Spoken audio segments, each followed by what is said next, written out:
What up, DRS Squad? It is your boy, Coach Ty, and I'm here to break down the Friday workouts. We've got a 28-minute AMRAP today, and we will be cycling between 8 wall balls and 20 dumbbell snatches. In between, or not in between, but every 2 minutes, I should say, we will be performing 1 AHAP squat clean and 2 front squats. So you perform the squat clean, you keep that weight in that strong front rack position, and then you perform 2 front squats. Now let's talk about some points for performance on the wall balls. On the wall balls, you guys know we're always harping on those movement standards. We want full depth on the squat, that means hips below the knees, and we want good accuracy on that throw. Now just like any other squat, we want to ensure that we are controlling on the way down, so we are braced nice and tight when we catch the ball. Boom, and then exploding out of that position and performing, let's think of a basketball chest pass, okay? It's literally exactly like a basketball chest pass. That's gonna ensure that the ball's not spinning all over the place and then tumbling down, but rather it's gonna be nice and controlled, limited spin. It's gonna hit that target and then kind of rainbow back towards you, okay? So if performed correctly, you will see that nice kind of consistent half rainbow path or trajectory on those wall balls.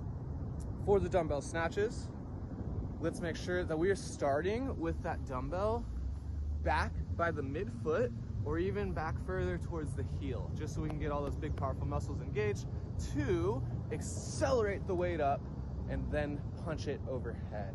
So we are controlled on the way down, we are aggressive on the drive, and we are stable on the catch. I like to say drive, punch, and lock. Drive, punch, and then lock it out overhead. We want to see this side of your wrist. That way we're not getting all those, all the ligaments, tendons, bones, etc. of the shoulder jammed in, because we'll see people go here, and that kind of pinches or impinges everything together on your shoulder. So show me this side of your wrist, punch it, and be stable when it's overhead. Another key point on those dumbbell snatches is to make sure that we are locked out through the glutes and quads when the weight's overhead.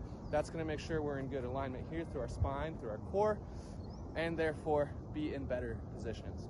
Last note is let's keep eyes forward as we go down, and think about showing me the logo on your shirt so that we don't get into those crazy flexed, rounded spine positions, okay? Because high volume dumbbell snatches can sometimes lead to a little bit of back pain for some.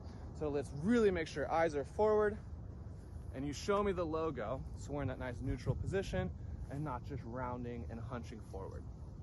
Now for the squat cleans and the front squats, we will be going heavy.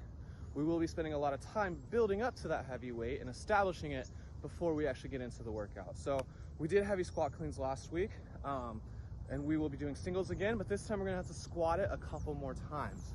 So with the squat cleans, we really emphasized a lot of the points for performance last week, but we'll reiterate some here. We want to really be controlled and stiff before we move the barbell, okay? How you start the lift is the best indicator of how you perform the lift. So we're tight before we move the bar. We have max tension head to toe. We're patient as we bring it up and then extend. Patient as we bring it up, it hits that kind of groove of your hip crease, and extend, okay? So we're getting tall before we get small, generating as much power and speed on that bar as we can, affording ourselves time to get under and catch in that stable, solid front rack position, okay? We want to own this bottom position and then drive straight up. Then you have to do your squat clean or your front squats after that. So let's make sure we kind of reset our feet, bolt them into the floor, screw them into the ground, whatever cue works for you. Really think about your feet being rooted into the floor. Elbows nice and high, core nice and tight. We're braced, we have the internal belt activated, and we're just going straight down and straight up. It's quite simple.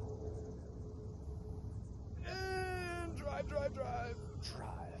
A lot of times we'll see that chest cave forward. So think, lead with the chest and punch through the ground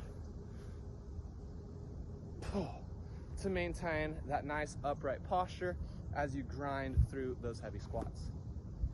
That's all I got for today, folks. I'm Coach Ty. I'm signing off. Peace out.